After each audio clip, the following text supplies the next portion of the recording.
वक्रतुंड महाकाय सूर्यकोटि समप्रभ निर्विघ्नं कुरु मे देव सर्वकारेषु सर्वदा। ओम नमः शिवाय। जय श्री कृष्णा। आप सभी को संकष्टी चतुर्थी की अत्यंत हार्दिक शुभकामनाएं। सकट चौथ के व्रत को संकष्टी चतुर्थी, वक्रकुंडी चतुर्थी, तिलकुटा चौथ और बड़ा चौथ के नाम से भी जाना जाता है। शास्त्रों के अनुसार इस दिन व्रत कथा सुनने के बाद ही व्रत को पूर्ण माना जाता है और जातक को तभी इसका फल भी प्राप्त होता है। तो आज की वीडियो में गणेश चतुर्थी की व्रत कथा सुनेंगे। तो चलिए एक बार हृदय से श्री गणेश भगवान का मनन करते हुए इस पावन एवं पुण्यकारी कथा का श्रवण करते हैं। तो एक बार प्रेम से बोलिए गजानन महाराज की जय। एक साहूकार था और एक साहूकारनी। दोनों का धर्म, दान व पुण्य में कोई विश्वास नहीं था। उनकी कोई औलाद भी नहीं थी। एक दिन साहूकारनी अपने पड़ोसन के घर गई। उस दिन सकट चौथ का दिन था और पड़ोसन सकट चौथ की पूजा कर रही थी। साहूकारनी ने पड़ोसन से पूछा, यह तुम क्या कर रही हो? तब पड़ोसन ने कहा, बहन, आज सकट चौथ का व्रत है, इसलिए मैं गणेश भगवान की पूजा कर रही हूँ।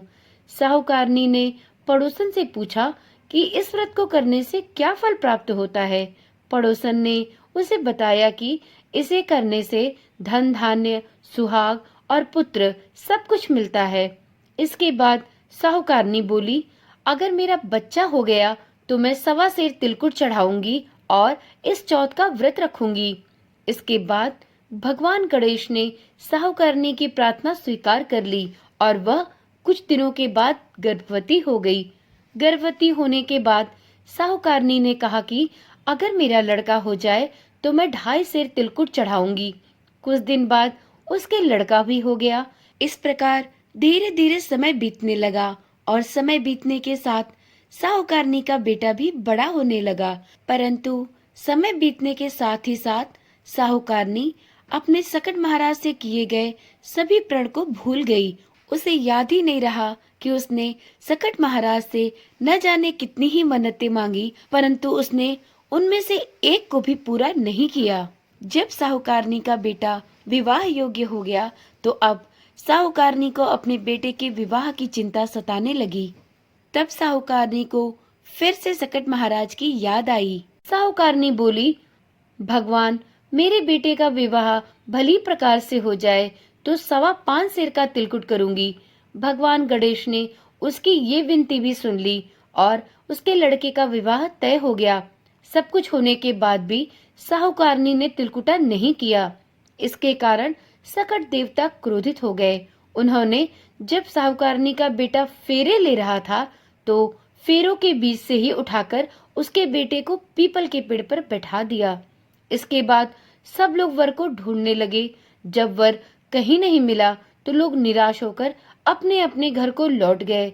जिस लड़की से साहूकारनी के लड़के का विवाह होने वाला था, एक दिन वो अपनी सहेलियों के साथ गणगौर पूजन के लिए जंगल में दूब लेने गई थी। तभी उसे पीपल के पेड़ से एक आवाज आई, ओ मेरी प्यारी अर्धब्याही। ये सुनकर लड़की घबरा गई और अपने घर पहुंची। लड़की की माँ ने उससे वजह पूछी तो उसने सारी कहानी कह सुनाई। तब लड़की की माँ पीपल के पेड़ के पास गई और वहां जाकर देखा तो पता चला कि पेड़ पर बैठा शख्स कोई और नहीं, उसका जमाई है। लड़की की माँ ने जमाई से कहा कि बेटा, यहाँ क्यों बैठे हो? मेरी बेटी तो अर्धब्याही कर दी, अब क्या चाहते हो? इस पर साहूकारनी का बेटा बोला कि मेरी माँ ने चौथ का तिलकुट बोला था लेकिन अभी तक नहीं किया। सकट देवता नाराज है और उन्होंने मुझे यहाँ पर बैठा दिया है।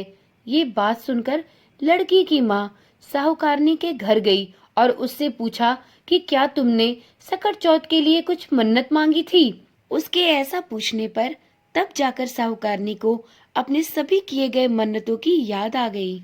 अब साहूकारनी को अपने सभी मन्नतों को भूलने का बहुत पछतावा हुआ और उसने सकट चौथ महाराज से यह प्रार्थना की कि हे सकट चौथ महाराज, हे गणपति महाराज, मुझे मेरी गलती का एहसास हो गया है।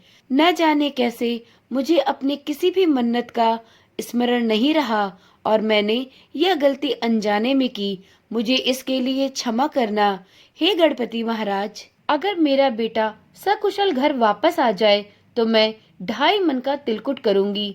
इस पर गणपति ने फिर से उसे एक और मौका दिया, उसके बेटे को घर वापस भेज दिया।